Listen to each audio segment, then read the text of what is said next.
I'm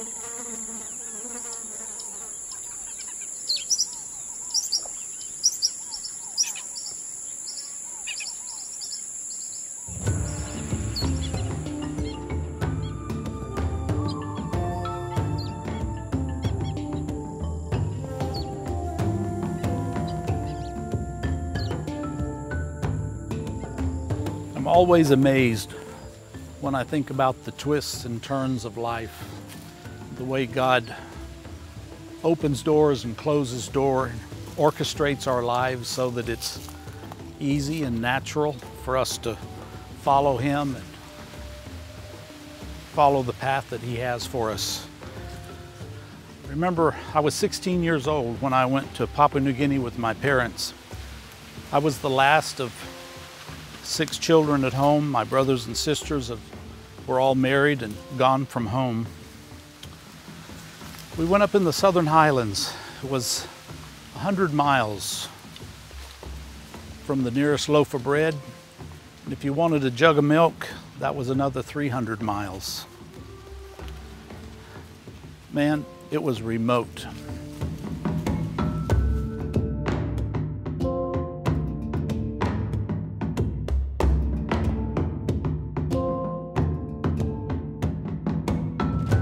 If you'd have told me back then what the journey of my life was going to look like, I would have laughed. I was a rebellious brat. I had no intention of living for Christ, let alone risking anything for Him. But God had other plans. When He called my parents to Papua New Guinea, beyond the normal age that a missionary goes to a foreign field, especially a very remote location, God knew exactly what it would take to get my attention. When I thought of going to Papua New Guinea, I thought, oh, that's wonderful. Then probably I won't be going to camp meetings and revivals, things like that, where I would resist God's call and hurt my parents. Little did I know that God also can go to the bottom side of the world as well as right here in the U.S. Through the prayer and I'm sure through fasting of my parents, I began to see things a little bit differently. I'd come to a place in my life that money had become very, very important.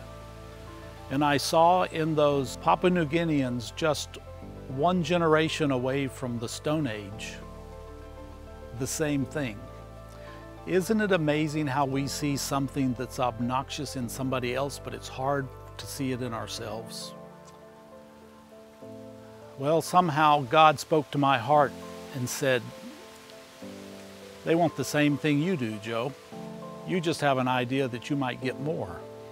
And I remember the time I was driving the truck into the airstrip to meet the mail plane. I was miserable. I could take you right back to the place where I finally looked up toward the sky and said, okay, God, I give up. Friends, everything changed. Old things passed away, all things became new, and my life was never the same since. God had my attention now. In fact, He had my life. From the time I was 7 years old, I knew that He wanted me involved in full-time ministry. When I said that last goodbye to the world, I surrendered to that call from God. So after a few years in New Guinea, I came back to the States, studied for the ministry, got married, pastored a church for nearly 9 years.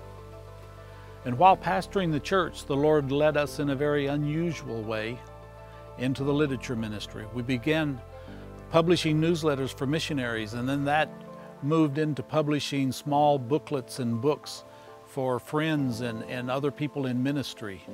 It's interesting because as all this transpired, one thing just kind of led to another. We never did intend to be publishers of gospel literature. With that experience behind us, when Gay and I went back to Papua New Guinea with our family in 1987, I knew God wanted us to be involved in publishing.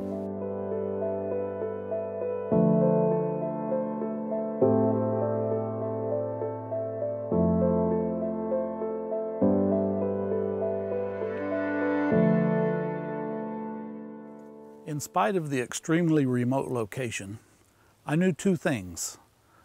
First, I knew that God wanted us in Papua New Guinea. Second, I knew He wanted us to be involved in publishing. Just exactly how that was going to work or what it was going to look like, we didn't know, but we knew that we were where God wanted us to be. This was the first book that we printed there in Papua New Guinea. Material was hard to come by, and so we just had to use whatever was available. It's a book on holy living in Melanesian Pidgin. This book spread all across the island, and hundreds and thousands of people were impacted with it.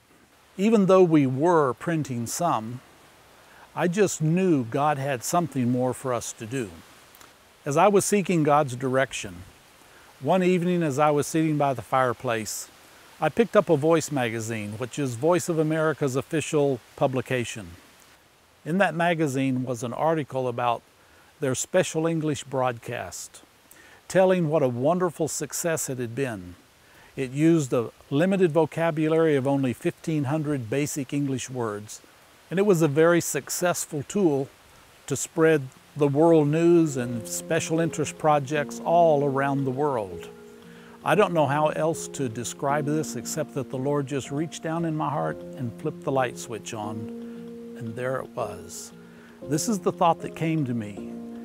If this special English is such a wonderful success in spreading the world news, it will work just as well with eternal results if we use it to spread the good news.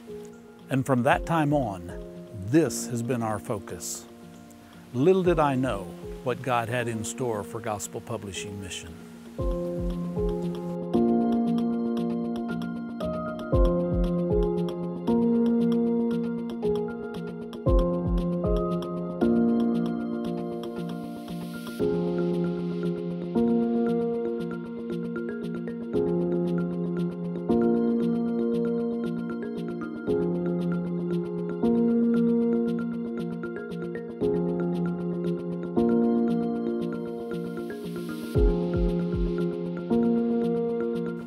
At the conclusion of our first term in 1990, we returned here to the United States.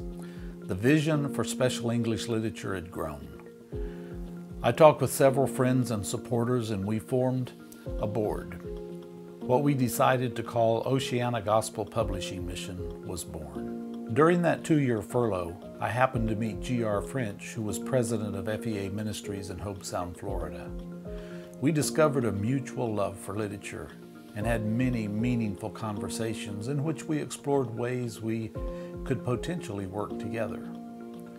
Soon after we returned to New Guinea, for a variety of reasons, our board decided it would be beneficial to see if we could join with Hope International Missions. I remembered my conversations with G.R. French and approached him about our organization merging with HIM. And so through a series of discussions, we worked out all the details, and on January 1st, 1994, Oceana Gospel Publishing Mission became a part of Hope International Missions. It's been my privilege for the last 10 years to work alongside Sister Anne French, the wife of the late G.R. French. Sister French is an integral part of all that happens here in the office at Gospel Publishing Mission. So, Sister French, you knew your husband's passion for literature better than anybody else. Yes, I did. I was married to him almost 50 years. I never remember a time when he didn't love books, and his passion for literature intensified through the years. From the first time I ever met your husband, I could tell that the concept of publishing the gospel in a simple way really excited him. Why do you think that was? I think he was excited because you and he shared the same common factor.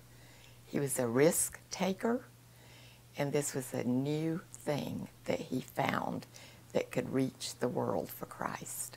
From the very beginning, as GPM became a part of HIM, my husband wanted to live out his passion, but because he was retired and his hearing was so bad, he couldn't do it in person.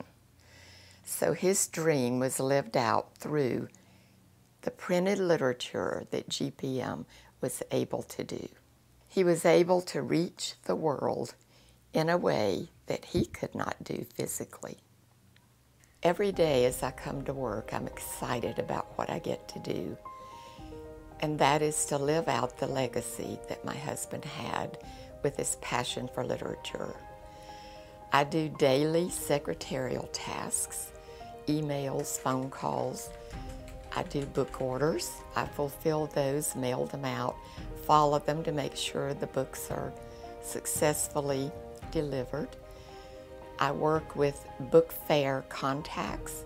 Brother Taylor has the privilege of traveling to other countries like Budapest, Frankfurt, London, where he has vital contacts with people from all over the world. These result, as God works, in printing in various languages. I also get the privilege of working with all the different projects that we have in session and many dreams yet to come. I will be forever grateful for the privilege of working with Gospel Publishing Mission and to see firsthand the impact that God is having through the literature all over the entire world. Gospel Publishing Mission ultimately exists to make disciples of Jesus Christ. We do this by publishing the light simply. Unlike any other organization I know of, everything we publish is written in a carefully chosen 1,500-word vocabulary we have come to call International English. Why is this so important? Around the world, English is highly valued. People desperately want to speak this language and therefore diligently apply themselves to learning it. They're delighted to read a book published by GPM in this basic English. Our literature is written in an easy to understand, simple yet elegant way, which not only gives people the opportunity to practice their English, but also shares with them the most important message they will ever read: that Jesus wants a loving relationship with them. Since the beginning of GPM, I have watched amazed as God has taken the vision He gave us and has used it to spread the gospel in virtually every country on earth. Our literature is reaching into places where it would be extremely difficult, if not impossible, to go and minister as a missionary. Thousands have given their hearts to Jesus as a result of reading one of our books, and millions more have been impacted by the truth of the gospel. Over 3 million books are in print, and our vision is to multiply that number many times over in the years to come. When I said that yes to Jesus over 45 years ago, I never dreamed where God would take us. In fact, I still don't know what all God has in store for the future, but I am fully confident He'll do exceeding abundantly more than I could even imagine through GPM as we continue our mission of publishing the light, the gospel light, simply.